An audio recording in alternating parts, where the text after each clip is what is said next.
Kembali lagi bersama saya di Channel. Pada kesempatan kali ini, saya akan membahas tentang soal dan pembahasan seleksi PPS, Panitia Pemungutan Suara, dan PPK, Panitia Pemilihan Kecamatan, Pilkada 2024. Langsung saja kita ke contoh soal dan pembahasannya. Soal nomor 1. Berikut ini, sumber dana kampanye yang dilarang menurut Undang-Undang Nomor 8, Tahun 2012, kecuali A. Partai politik. B. Pemerintah. C. Badan usaha milik negara, BUMN. D. Warga negara asing. E. Perusahaan patungan antara pemerintah dan asing. Berdasarkan Undang-Undang Nomor 8, Tahun 2012 tentang Pemilihan Umum Anggota Dewan Perwakilan Rakyat, Dewan Perwakilan Daerah, dan Dewan Perwakilan Rakyat Daerah, Pasal 139 Ayat 1, yang berbunyi, peserta pemilu dilarang menerima sumbangan dana kampanye pemilu yang berasal dari A. Pihak asing. B. Penyumbang yang tidak jelas identitasnya. C. Pemerintah, pemerintah daerah, badan usaha milik negara, dan badan usaha milik daerah, atau D. Pemerintah desa dan badan usaha milik desa. Jadi sumber dana kampanye yang dilarang menurut Undang-Undang Nomor 8 Tahun 2012, kecuali A. Partai politik. Sebelum lanjut, jangan lupa like, komen, dan subscribe. Dengan subscribe, saya doain kalian lolos BUMN, CPNS, P3K, dan kedinasan. Soal nomor 2. Di bawah ini, yang tidak termasuk dalam tahapan persiapan pelaksanaan Pilkada serentak tahun 2024 adalah A. Pemutakhiran dan penyusunan daftar pemilih. B. Perencanaan program dan anggaran. C. Pembentukan PPK, PPS dan KPPS. D. Pengumuman pendaftaran pasangan calon gubernur dan calon wakil gubernur, pasangan calon bupati dan calon wakil bupati, serta pasangan calon wali kota dan calon wakil wali kota. E. Pemberitahuan dan pendaftaran pemantau pemilihan. Sesuai PKPU Nomor 2, Tahun 2024 tentang tahapan dan jadwal pemilihan gubernur dan wakil gubernur, Bupati dan Wakil Bupati, serta Wali Kota dan Wakil Wali Kota tahun 2024, tahapan persiapan terdiri dari 1. Perencanaan program dan anggaran, terakhir pada Jumat 26 Januari 2024. 2. Penyusunan peraturan penyelenggaraan pemilihan, terakhir pada Senin, 18 November 2024. 3. Perencanaan penyelenggaraan yang meliputi penetapan tata cara dan jadwal tahapan pelaksanaan pemilihan, terakhir pada Senin, 18 November 2024. 4. Pembentukan PPK, PPS, dan KPPS Pilkada 2024, Rabu, 17 April 2024 hingga Selasa, 5 November 2024. 5. Pemberitahuan dan pendaftaran pemantau pemilihan, Selasa, 27 Februari 2024 hingga Sabtu, 16 November 2024. 6. Penyerahan daftar penduduk potensial pemilih, Rabu, 24 April 2024 hingga Jumat, 31 Mei 2024. 7. Pemutakhiran dan penyusunan daftar pemilih, Jumat, 31 Mei 2024 hingga Senin, 23 September 2024. Jadi, yang tidak termasuk dalam tahapan persiapan pelaksanaan Pilkada serentak tahun 2024 adalah D. Pengumuman pendaftaran pasangan calon gubernur dan calon wakil gubernur, pasangan calon bupati dan calon wakil bupati, serta pasangan calon wali kota dan calon wakil wali kota karena termasuk ke dalam tahapan penyelenggaraan. Soal nomor 3. PPK melalui KPU Kabupaten Kota mengusulkan 3 nama calon sekretaris PPK kepada Bupati Wali Kota untuk selanjutnya dipilih dan ditetapkan 1 nama sebagai sekretaris PPK dengan keputusan A. Camat. B. Sekretaris Daerah. C. Sekretaris KPU Kabupaten Kota. D. Bupati Wali Kota. E. KPU Kabupaten Kota. Berdasarkan PKPU Nomor 3, Tahun 2018, Pasal 66. Ayat 1 yang berbunyi, dalam melaksanakan tugasnya, PPK dibantu sekretariat yang dipimpin oleh seorang sekretaris dari aparatur sipil negara yang memenuhi persyaratan. Ayat 2. PPK melalui KPU, KIP Kabupaten Kota mengusulkan 3 nama calon sekretaris PPK kepada Bupati atau Wali Kota untuk selanjutnya dipilih dan ditetapkan 1 nama sebagai sekretaris PPK dengan keputusan Bupati Wali Kota. Jadi jawaban yang benar adalah D. Bupati Wali Kota. Soal nomor 4.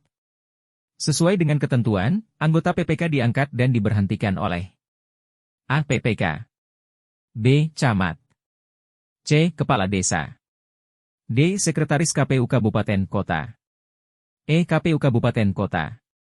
Berdasarkan Undang-Undang Nomor 12, Tahun 2003, tentang Pemilihan Umum Anggota Dewan Perwakilan Rakyat, Dewan Perwakilan Daerah, dan Dewan Perwakilan Rakyat Daerah, Pasal 36 Ayat 2 yang berbunyi, anggota PPK diangkat dan diberhentikan oleh KPU Kabupaten Kota atas usul camat.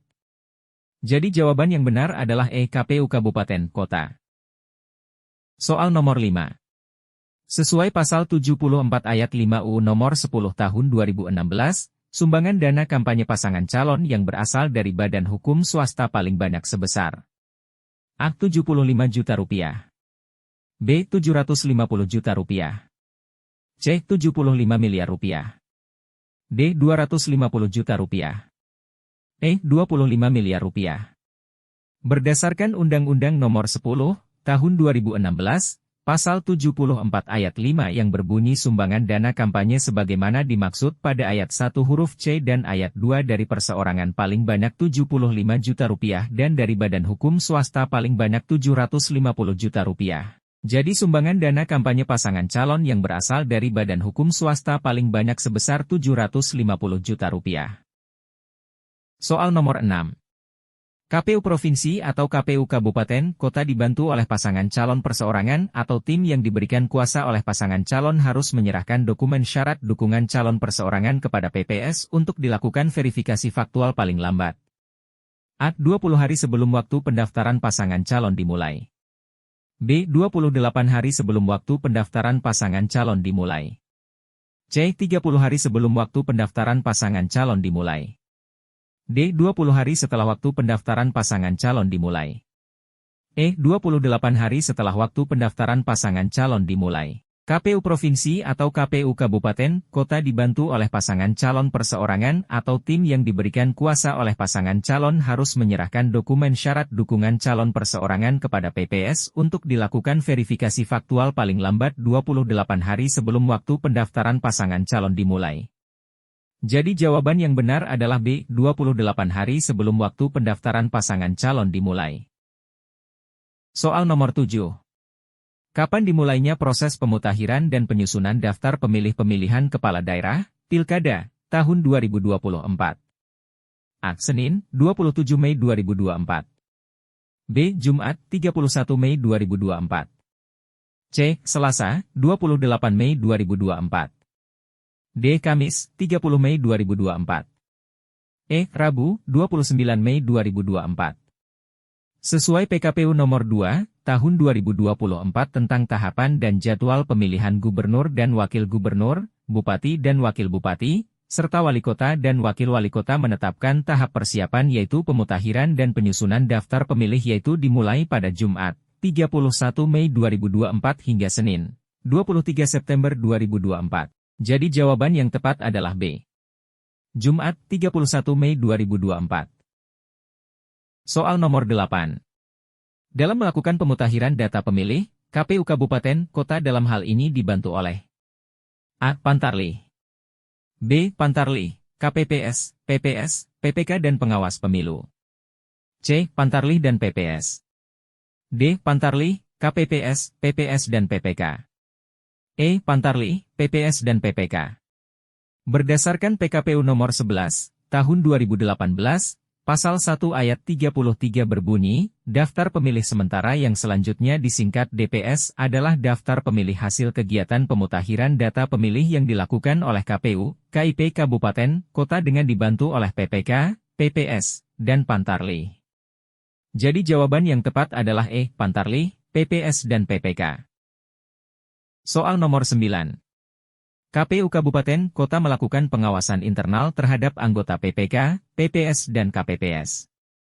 Pengawasan internal tersebut dilakukan terhadap dugaan A. Tata kerja, standar operasional dan atau administrasi, B. Kode etik, kode perilaku, sikap dan atau integritas, C. Kode sikap, tugas, wewenang dan atau tata kerja, D. Kode etik, kode perilaku, sumpah janji dan atau fakta integritas. E. Semua benar. Berdasarkan ketentuan pasal 101, ayat 1 Peraturan Komisi Pemilihan Umum Nomor 8, Tahun 2019, tentang Tata Kerja Komisi Pemilihan Umum, Komisi Pemilihan Umum Provinsi, dan Komisi Pemilihan Umum Kabupaten Kota sebagaimana telah diubah dengan Peraturan Komisi Pemilihan Umum Nomor 3, Tahun 2020. KPU Kabupaten Kota melakukan pengawasan internal terhadap anggota PPK, PPS, dan KPPS. Pengawasan internal tersebut dilakukan terhadap dugaan pelanggaran kode etik, kode perilaku, sumpah janji, dan atau fakta integritas. Jadi jawaban yang benar adalah D. Kode etik, kode perilaku, sumpah janji dan atau fakta integritas. Soal nomor 10. Di bawah ini, yang bukan merupakan tugas, wewenang dan kewajiban PPS adalah A. Membentuk KPPS.